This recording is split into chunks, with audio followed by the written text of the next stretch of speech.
we're inspired by transdisciplinary work of many people working in renewable energy technology. It's an exciting time to be working as an architect, and my wife is an artist. Elizabeth Minoyan is my co-founder of the Land Art Generator and my collaborator. She's the artist, I'm the architect, and it's an exciting time to be in these fields with a climate conscience, because the technology is changing at such a rapid pace. Every day there's some new invention for how to make flexible solar panels, or panels that are semi-transparent, or new ways of capturing wind energy through vortex wind, and all of these things are just happening so quickly right now. So we're inspired and working on the back of all of that work that's going on. We're inspired by the land art movement itself, and any artist who is desiring to work in the public sphere, in landscapes or in cities. And we're inspired by the idea of integrating renewable energy technologies into development, whether that's in buildings or in public space. And we see the value that public art can bring to cities to increase livability, create beautiful places, bring tourism, increase economic development, and all of those things come together to let us ask the question: well, if we're building our new energy infrastructure, why not at least some part of that? And we like to think of 1% for the arts for energy as an idea, where every utility scale electricity generation plant would give 1% and bring an artist in to do something beautiful and interesting with that technology in some way. But we see the value that these energy infrastructures, these clean power plants, can be monuments, can be places that people would want to see and visit, and in doing so they can learn about the technology and it would not be as abstract. So many people don't understand what a solar panel looks like, or how concentrated solar power thermal works, and so by demonstrating these things in a place that people can walk up to and feel the heat on that beam of light and understand the technology, then we can at the same time expand public support for the proliferation of these things.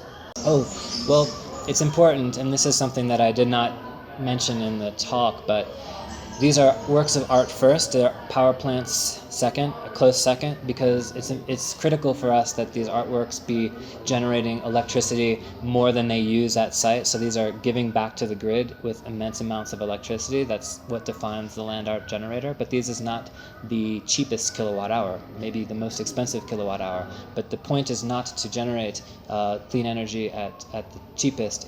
The point is to make these works of art that can inspire the installation of more renewable energy infrastructure and build public support.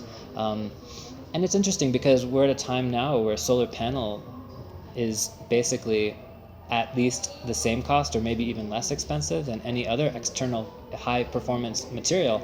So we can use these solar photovoltaic technologies in creative ways that are very affordable, and while the energy might not be as inexpensive as a utility designed engineered array, there actually can still rival the energy generation from more expensive types of... It's very important, and it's a great question, thank you, that the first step is to understand the place in all of its many different aspects. So we do surveys for any new project site, not just in terms of the topology, the natural energies, the ecosystem, the microsystems, but also understanding the context socially. So working with the community and engaging all of the stakeholders for the site to understand it in its topographic, sociological, and its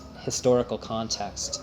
And then that information is fed to the creative teams, and then they use that as the source for generating their artistic concept and for harnessing the energy in the best way possible for the site. Well, we're at a point now where we're receiving questions from cities, from developers, asking us to bring the project because they see the value. So we don't need to sell the project and so much. I guess you could say that, but in many ways, I think that once you take just 10 minutes to understand the frame, then if you're a developer or a city planner, you're a city council member, and you want to help your neighborhood, you see the value already in placemaking and in public art and in sustainable systems. So it makes sense to combine these things together. If you were going to make a new public park anyway, you were going to invest millions of dollars in making that because it will raise property values and increase the livelihoods of everyone in the community.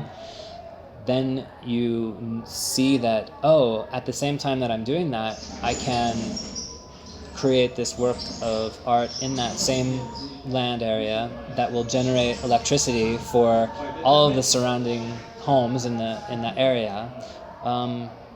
Why would you not add those together and do that?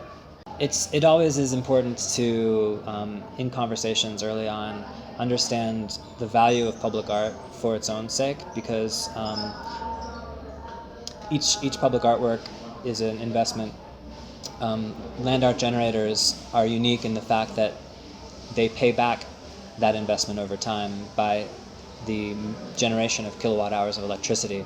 So while a solar panel at the perfect incident angle to the sun might pay back its own carbon footprint and its investment cost in a 1.5 year time period, a solar panel that's on a land art generator artwork may pay back in 4 years or 5 years.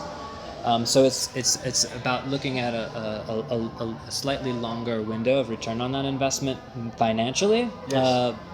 Yes, because there are other costs like social costs, or not social costs, but the social profits, if we could. But the incremental spending that people coming to see the artwork are going to give to surrounding businesses, all these things need to be considered in the overall matrix for cost-benefit analysis.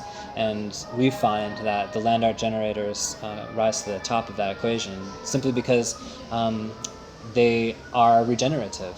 They give back. Yes. They're generous public artwork.